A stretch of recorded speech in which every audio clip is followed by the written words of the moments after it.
Well, thank you very much for having me here. I was actually here a year and a half ago for a DEMIC conference just as a participant, and I really enjoyed it and thought it was really, really helpful. So I'm really pleased to be back as a presenter this time to present some of my empirical work in Thailand. The title has changed a little bit. It's Relative Deprivation, Risk and Migration, Evidence from a Lab and a Field Experiment in Thailand. The substance of the talk actually has not changed. I'm not sure how it fits with family relations. Maybe the title suggested it, the initial one, Why Men Migrate, but that was actually just a wordplay on Why Men Rebel, Ted Gurr's work on relative deprivation and political violence. Nonetheless, I hope you will find it interesting what I have to present. So to start off, I would actually like to start off with sort of just a few words about what motivates my overall dissertation project, which is also sort of what motivates the paper I'm presenting today. And the starting point is that migration is a risky endeavor. And when we think of the risks involved in migration, we often think of sort of situations depicted in this picture here in Qatar of Nepali migrants. And we think of exploitation, we think of migrants who are maybe smuggled, who are trafficked, who are stuck in sort of these dangerous, dirty, and demeaning jobs. But what we forget is that there are also tremendous financial risks. So while these risks are very important, financial risks also play an important role because migration is expensive. So migrants have to pay usually a huge upfront cost to agents in the migration industry, to labor recruiters, in order to be able to potentially later sort of recoup that investment. And unfortunately, that investment doesn't always pay off. So what we see here in the picture is actually Chinese migrants in Guangzhou in the southeast after the financial crisis who lost their jobs in the factories and then now sort of advertising their manual skills on these billboards, just hoping that someone will pass by and basically offer them a job. So the point of this picture is that migration offers many opportunities, but it doesn't always lead to success, and in many cases migrants can actually not recoup that initial investment that they have made. So my dissertation really tries to understand what are some of the sort of sociological factors on the micro level, on the individual level, that explain how migrants assess and evaluate these risks in the migration decision-making process. And today I'm hoping sort of to do that in respect to one of the sort of more robust findings, which is that relative deprivation, or people who are feeling more relatively deprived, are more likely to migrate. So just a few words about what is relative deprivation. Most people are probably familiar with it. It's a very common concept used, at least in the sociological literature, and has been used to explain a number of phenomena. But basically, relative deprivation is sort of a negative social comparison. It is me comparing myself to someone in a reference group and coming away in this comparison with sort of feelings of envy, feelings of frustration. And this comparison can be in terms of a number of indicators. So people have used income, wealth, status. And as I said, there's a big literature, big body of literature in sociology looking at relative deprivation and outcomes such as career choices of college students or job satisfaction among soldiers in the US Army. It also has been linked to migration since the 1980s, sort of by scholars of the new economics of labor migration. They sort of proposed studying migration from Mexico to the US, that it was not sort of absolute poverty, but it was relative poverty and relative migration on the village level especially, that predicted variation in mobility. And since then, this finding that relative deprivation is linked to migration, increased propensity to migrate, has been sort of replicated in a number of countries using a number of different indicators of relative deprivation. But what has not really been studied are sort of maybe the motivational factors linking this relationship between relative deprivation and migration. And here's actually where sort of risk perceptions and risk attitudes come from, or come in. So As I said, migrants perceive migration as financially risky, and I started actually off doing sort of qualitative ethnographic work, and this is also what I found in the case of Thailand, that people were actually aware of the risk and did perceive it as a financial risk.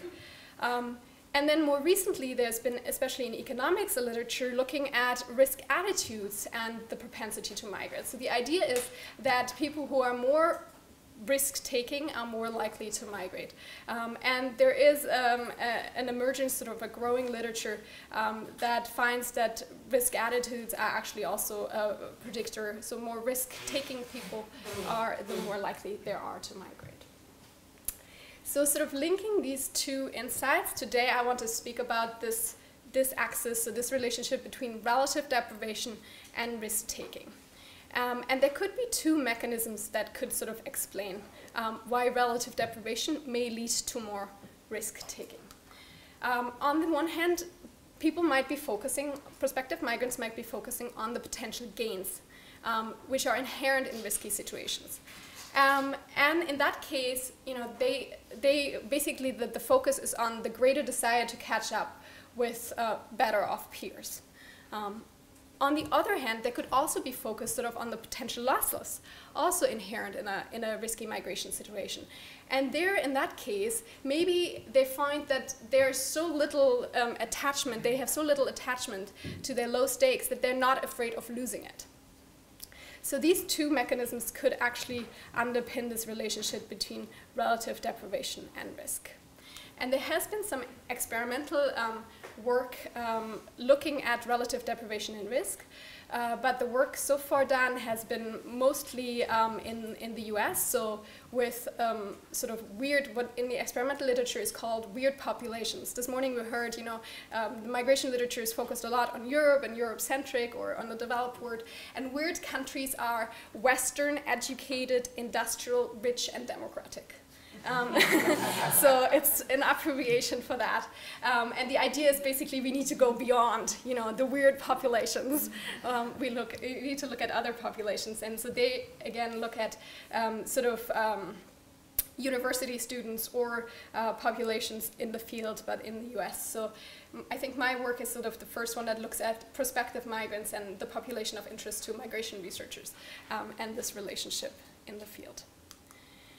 So why Thailand? I started off, as I mentioned, doing actually ethnographic work, and I worked on a very particular case of Thai migrants who went to the US actually and were sort of it's a legal case known as the largest human trafficking for labor exploitation case in the US, where they basically were deceived to take employment there. So in that case, migrants actually, you know, took the financial risk and it didn't pay off. So these migrants paid about 10 years of their annual income, the equivalent of 10 years of their annual income in Thailand, to actually get to the US for, you know, a 3-year sort of labor migration experience, and they weren't able to recoup that initial financial investment because it all turned sour. And so I was doing work on Thailand, and I was able to connect with an NGO in LA, in the largest Thai town, where many of these migrants in this particular case were sort of linked to, and so I could start doing ethnographic work with them, and then following their trail back to Thailand, to the origin country, and that's sort of how I started to actually do research in Thailand. But Thailand also has a really active migration industry, and the government has you know, put policies into place that sort of restrict how much agents are able to charge, but still, you know, migration is financially risky, and many agents charge more than they're allowed. And it also has what I would say is a high degree of relative deprivation, because you have a big rural-urban divide. So you have rural areas very close to urban areas, but in these rural areas, people still, you know, farm rice by hand and with their water buffaloes, and then you have, you know, sort of urban areas with 7-Elevens and malls with sort of hip teenagers and their smartphones and Kentucky Fried Chicken. So there is really this urban-rural divide, and people in the rural countryside see migration as a way of social mobility and feel, I think, the enhanced need to sort of catch up to those who are better off in the city centers.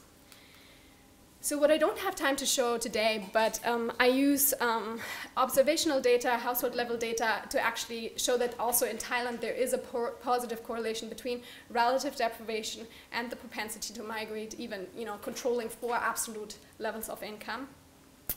But I will show some experimental data from a lab in the field experiment about the causal effect of relative deprivation on risk-taking of amongst sort of potential aspiring migrants.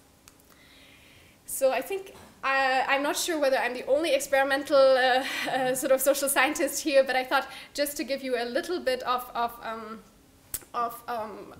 background on experiments in the social science. In economics, you have a growing behavioral economics literature that uses experiments to establish causality. Now in sociology, also in political science, it's sort of slowly becoming more and more accepted. And the basic idea is that you can randomly assign the treatment, so in this case it's economic inequality, across two groups, and you can establish causality. That's sort of what is the nice part about experiments, and not just speak about correlations. And if anyone is interested, there is a paper by McKenzie in 2011 that actually speaks about and discusses some of the experimental literature in mostly economics, looking at migration. So I would just refer them to this. In my particular case, I did what's called a lab in the field experiment. So I took the tools that people developed in the lab to the field, to the population sort of interest, because those weird populations in the lab, maybe say very little about decision making in the actual field. So I did these experiments in rural northern Thailand, actually in Lampang province. I don't know whether you can see it, it's up here. And the experiment really allowed me sort of to manipulate relative deprivation, as you will see, at least sort of temporarily. And to measure risk-taking behavior from sort of the same baseline, because otherwise with observational data it's often very difficult to know, what is people's reference point, what is people's baseline risk-taking behavior. But in the experiment you can really sort of have the same measure of risk-taking, the same baseline of risk-taking behavior, and you can control for the information about risk. So everyone has the same information about risks. So who are the participants? So the participants were male vocational students, sort of in their last year of vocational training. And I argue that this is really the population of interest, because in Thailand, most migration is still male, most labor migration is still male. And it is mostly young men from sort of lower levels of education. So in Thailand you have 12 years of obligatory schooling, but the last 2 years you can choose between sort of a vocational track or like the normal high school track. And so the vocational track is sort of a little bit the lower tier training. And I surveyed them before the experiment, and I asked them about their intentions to migrate. And so more than 80% said they were very likely to intend to go abroad for work in the near future. So my argument is really that these are, aspiring migrants. So in terms of the experimental tasks, so first, students arrived and they had to fill in a survey, and in that survey I asked a lot of questions about their migration history and their migration intentions. They actually earned real income for answering the survey, and then they found out that they were assigned to either of two groups, so the treatment or the control group. And that was basically a high versus a low income group. And you can see here, so the high income group received a 50 baht bill and the low income group received a 20 baht bill. And just to put that sort of in perspective, 20 baht is about sort of a good school lunch. And the money was basically distributed in cash, in public. So everyone, it was public knowledge, everyone saw how much everyone else got. And it was basically, a low-income person would sit next to a high-income person. So that was, the difference was really being made salient. And the 50 baht, so the high-income group received their money first, and then the low-income group received their money second. So that was really to sort of intensify this idea that there is now income inequality in what people had to invest in the risky lottery task. So to measure risk attitudes, students, participants had a choice basically to invest in a risky lottery. And the choice was between saving the money you have just received, the 20 or the 50 baht, or investing it in sort of a risky gamble. So what was the risky gamble? So you had basically, we had black and white buttons, and they were in a shoebox, and they were basically the number of buttons for the number of people in the room. So there were 24 participants, so there were 24 buttons, and 75% of the buttons in each group was always black. So for 24 participants, 18 were black and 6 were white. And basically, one button was drawn with replacement for each of the participants. And if a black button was picked, then the person would lose the investment. And if a white button was picked, then they could earn, or they would earn 4 times the amount. So someone who invested 50 would earn 200. So students had to make the decision and to allocate the money. They could only allocate the complete amount, either to a safe envelope that they would take home for sure at the end, or to an investment envelope that they could potentially, quadruple their investment. So this is where you see, this is sort of the shoebox that we were drawing the buttons from, and the information was also written really on the board to make clear everyone understood what the game was about. And then people were paid, and then at the end we had sort of a debrief with participants who, to understand better how they thought about the game. So what are the results? So what you see here is the low-income group, the income 20 in blue, and the high-income group, the income 50 in red, and the percentage who chose to invest in this risky lottery game.